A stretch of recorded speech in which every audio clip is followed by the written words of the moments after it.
Depuis la mise en place de l'Office des foragerures le 1er octobre 2014, nous avons au quotidien concentré toute notre énergie à faire l'état des lieux des missions de l'Office en identifiant les enjeux du secteur.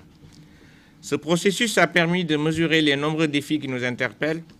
Pour cette raison, nous avons réfléchi sur le processus organisationnel afin de bâtir durablement une organisation efficiente, innovante, fonctionnant avec des référentiels avérés inspirés des meilleures pratiques.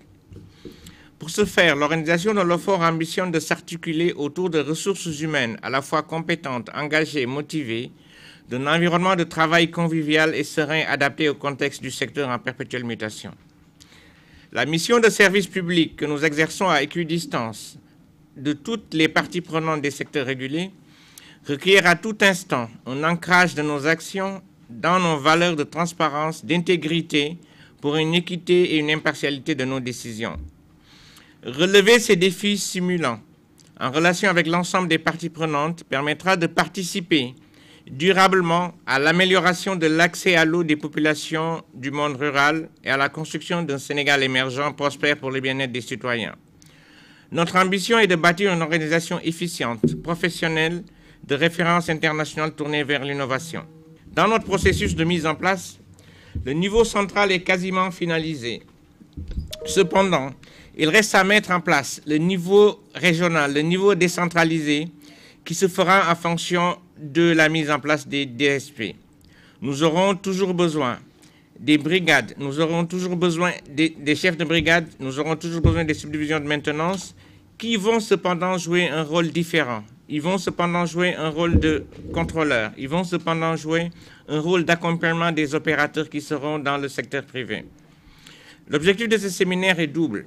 D'abord, enclencher la réflexion stratégique pour que nous nous mettions tous d'accord pour savoir quelle sera la direction dans ces 3 prochaines années, mais surtout arriver à partager une mission et une vision sur ce que l'hydraulique rurale devrait être au Sénégal dans les 5 prochaines années.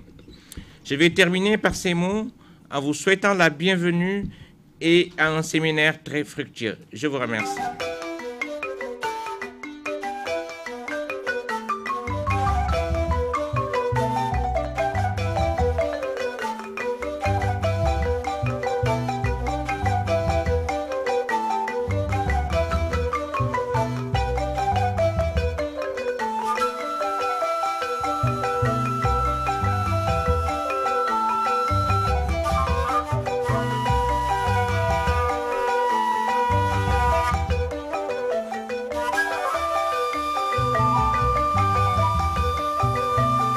eko fagga ko ba ni ñaagi ma Allah hay moƴƴere kala mona waɗa hay moƴƴere adu yo Allah waɗi mum moƴƴere. Assalamu alaikum wa rahmatullah.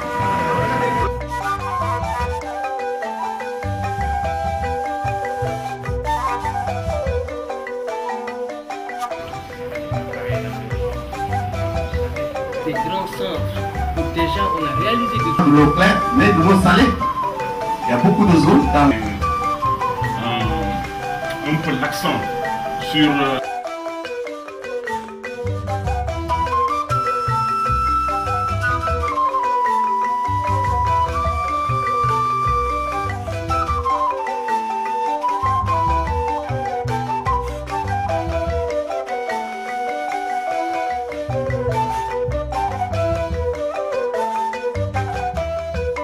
Nous discutons de renforcement de capacité des acteurs parce qu'il y a une grosse réforme qui est intervenue dans l'hydraulique rurale.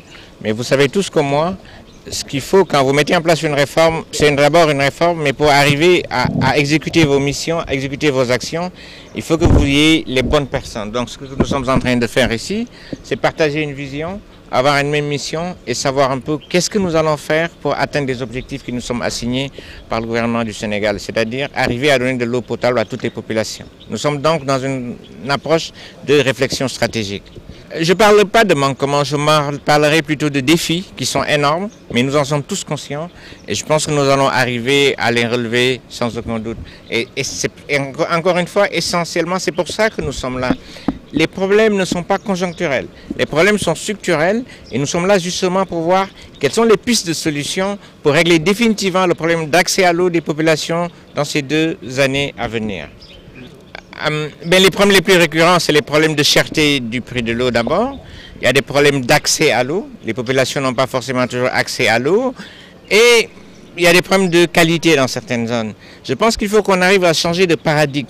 Creuser tout le temps des forages, ça n'est pas la solution. La solution, c'est de commencer à réfléchir sur des systèmes de transfert qui permettraient de donner de l'eau à toutes les populations, quel que soit l'endroit où ils seront. Mais les forages ne sont pas la solution à l'hydrogène rural. Je pense qu'il faut qu'on change fondamentalement de paradigme pour trouver des solutions structurelles.